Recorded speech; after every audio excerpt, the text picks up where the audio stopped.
After you've been doing home inspections for a little while, you will inevitably run into doing the same home again for another client, or you may want to have a sample report to put out on your website for marketing purposes.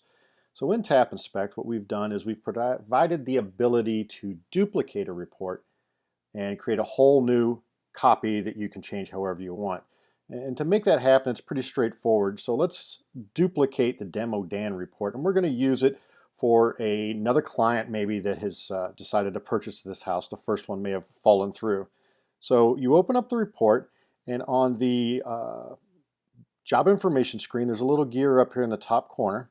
If you just tap on that gear, you can tap on Duplicate Inspection and give it a moment, and what it'll do is it will actually create a whole new inspection, all of the photos, and put it into your job listings. So the report has been duplicated. We can go back and we can see that it was created today at 2:58 p.m.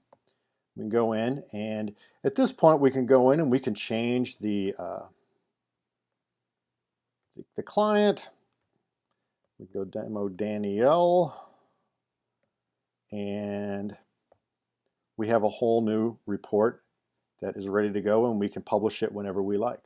So now we have the original Demo Dan and then the today's report that we have copied.